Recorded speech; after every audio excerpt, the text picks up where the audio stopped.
Job. Chapter 1.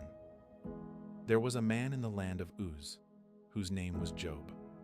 That man was blameless and upright, and one who feared God and turned away from evil. There were born to him 7 sons and 3 daughters. His possessions also were 7,000 sheep, 3,000 camels, 500 yoke of oxen, 500 female donkeys, and a very great household, so that this man was the greatest of all the children of the East. His sons went and held a feast in the house of each one on his birthday, and they sent and called for their 3 sisters to eat and to drink with them. It was so, when the days of their feasting had run their course, that Job sent and sanctified them, and rose up early in the morning, and offered burnt offerings according to the number of them all. For Job said, "It may be that my sons have sinned, and renounced God in their hearts." Job did so continually. Now on the day when God's sons came to present themselves before Yahweh, Satan also came among them. Yahweh said to Satan, "Where have you come from?" Then Satan answered Yahweh and said, "From going back and forth in the earth, and from walking up and down in it." Yahweh said to Satan, "Have you considered my servant Jobi? For there is no one like him in the earth, a blameless and an upright man, one who fears God and turns away from evil." Then Satan answered Yahweh and said, "Does Job fear God for nothing? Haven't you made a hedge around him, and around his house, and around all that he has, on every side? You have blessed the work of his hands, and his substance is increased in the land. But stretch out your hand now and touch all that he has, and he will renounce you to your face." Yahweh said to Satan, "Behold, all that he has is in your power. Only on himself don't stretch out your hand." So Satan went out from the presence of Yahweh. It fell on a day when his sons and his daughters were eating and drinking wine in their oldest brother's house, that a messenger came to Job and said, "The oxen were plowing and the donkeys feeding beside them, and the Sabaeans attacked and took them away. Yes, they have killed the servants with the edge of the sword, and I alone have escaped to tell you." While he was still speaking, another also came and said, "The fire of God has fallen from the sky and has burned up the sheep and the servants and consumed them, and I alone have escaped to tell you." While he was still speaking, another also came and said, "The Chaldeans made 3 bands and swept down on the camels and have taken them away, yes, and killed the servants with the edge of the sword, and I alone have escaped to tell you." While he was still speaking, there came also another and said, "Your sons and your daughters were eating and drinking wine in their oldest brother's house. And behold, there came a great wind from the wilderness and struck the 4 corners of the house, and it fell on the young men, and they are dead. I alone have escaped to tell you." Then Job arose and tore his robe and shaved his head and fell down on the ground and worshipped. He said, "Naked I came out of my mother's womb, and naked will I return there. Yahweh gave, and Yahweh has taken away. Blessed be Yahweh's name." In all this, Job didn't sin, nor charge God with wrongdoing. Job. Chapter 2. Again, on the day when God's sons came to present themselves before Yahweh, Satan came also among them to present himself before Yahweh. Yahweh said to Satan, "Where have you come from?" Satan answered Yahweh and said, "From going back and forth in the earth, and from walking up and down in it." Yahweh said to Satan, "Have you considered my servant Job? For there is no one like him in the earth, a blameless and an upright man, one who fears God and turns away from evil. He still maintains his integrity, although you incited me against him to ruin him without cause." Satan answered Yahweh and said, "Skin for skin. Yes, all that a man has he will give for his life. But stretch out your hand now and touch his bone and his flesh, and he will renounce you to your face." Yahweh said to Satan, "Behold, he is in your hand. Only spare his life." So Satan went out from the presence of Yahweh and struck Job with painful sores from the sole of his foot to his head. He took for himself a potsherd to scrape himself with, and he sat among the ashes. Then his wife said to him, "Do you still maintain your integrity? Renounce God and die." But he said to her, "You speak as one of the foolish women would speak. What? Shall we receive good at the hand of God, and shall we not receive evil?" In all this, Job didn't sin with his lips.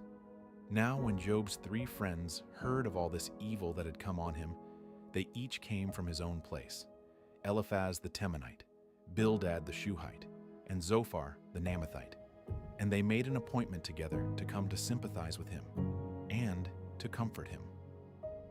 When they lifted up their eyes from a distance and didn't recognize him, they raised their voices and wept. And they each tore his robe and sprinkled dust on their heads toward the sky. So they sat down with him on the ground 7 days and 7 nights, and no one spoke a word to him, for they saw that his grief was very great. Job, chapter 3. After this, Job opened his mouth and cursed the day of his birth. Job answered, "Let the day perish in which I was born, the night which said, 'There is a boy conceived.' Let that day be darkness. Don't let God from above seek for it, neither let the light shine on it. Let darkness and the shadow of death claim it for their own. Let a cloud dwell on it. Let all that makes the day black terrify it. As for that night, let thick darkness seize on it. Let it not rejoice among the days of the year. Let it not come into the number of the months. Behold, let that night be barren. Let no joyful voice come therein. Let them curse it who curse the day, who are ready to rouse up Leviathan. Let the stars of its twilight be dark. Let it look for light, but have none. Neither let it see the eyelids of the morning, because it didn't shut up the doors of my mother's womb, nor did it hide trouble from my eyes. Why didn't I die from the womb? Why didn't I give up the spirit when my mother bore me? Why did the knees receive me? Or why the breast, that I should nurse? For now I should have lain down and been quiet. I should have slept. Then I would have been at rest with kings and counselors of the earth, who built up waste places for themselves, or with princes who had gold, who filled their houses with silver. Or as a hidden untimely birth I had not been, as infants who never saw light. There the wicked cease from troubling. There the weary are at rest. There the prisoners are at ease together. They don't hear the voice of the taskmaster. The small and the great are there. The servant is free from his master. Why is light given to him who is in misery, life to the bitter in soul, who long for death, but it doesn't come, and dig for it more than for hidden treasures, who rejoice exceedingly and are glad when they can find the grave? Why is light given to a man whose way is hidden, whom God has hedged in? For my sighing comes before I eat. My groanings are poured out like water. For the thing which I fear comes on me. That which I am afraid of comes to me. I am not at ease, neither am I quiet, neither do I have rest, but trouble comes. Job, chapter 4. Then Eliphaz the Temanite answered, "If someone ventures to talk with you, will you be grieved? But who can withhold himself from speaking? Behold, you have instructed many, you have strengthened the weak hands.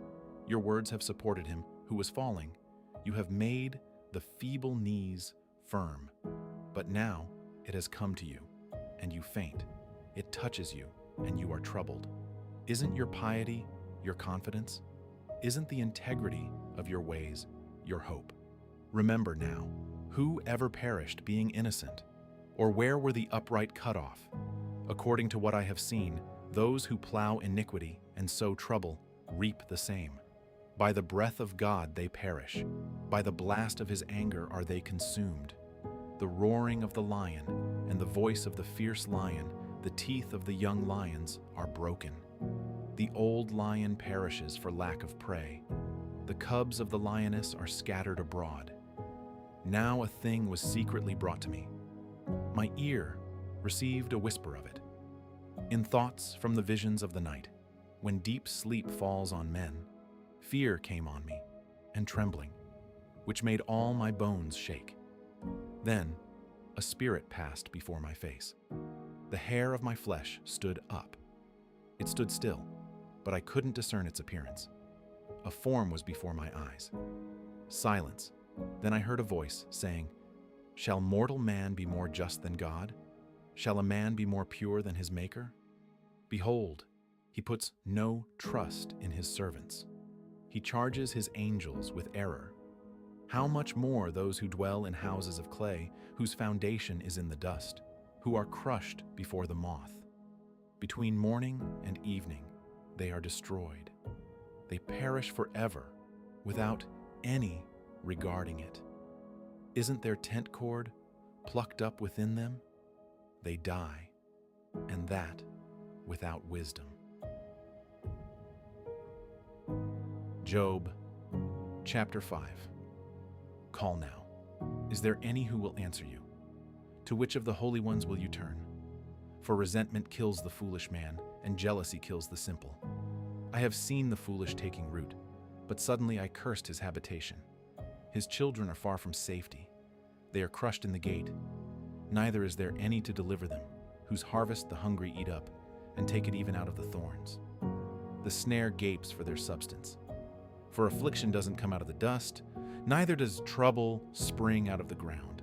But man is born to trouble, as the sparks fly upward. But as for me, I would seek God. I would commit my cause to God, who does great things that can't be fathomed, marvelous things without number, who gives rain on the earth and sends waters on the fields, so that he sets up on high those who are low.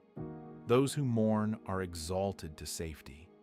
He frustrates the plans of the crafty, so that their hands can't perform their enterprise. He takes the wise in their own craftiness. The counsel of the cunning is carried headlong. They meet with darkness in the daytime, and grope at noonday as in the night. But he saves from the sword of their mouth, even the needy from the hand of the mighty. So the poor has hope, and injustice shuts her mouth. Behold, happy is the man whom God corrects. Therefore do not despise the chastening of the Almighty, for he wounds and binds up. He injures, and his hands make whole. He will deliver you in 6 troubles. Yes, in 7 no evil will touch you. In famine he will redeem you from death.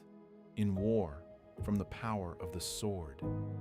You will be hidden from the scourge of the tongue. Neither will you be afraid of destruction when it comes. You will laugh at destruction and famine. Neither will you be afraid of the animals of the earth. For you will be allied with the stones of the field. The animals of the field will be at peace with you. You will know that your tent is in peace. You will visit your fold and will miss nothing. You will know also that your offspring will be great, your offspring as the grass of the earth. You will come to your grave in a full age, like a shock of grain comes in its season. Behold, we have researched it. It is so. Hear it and know it for your good.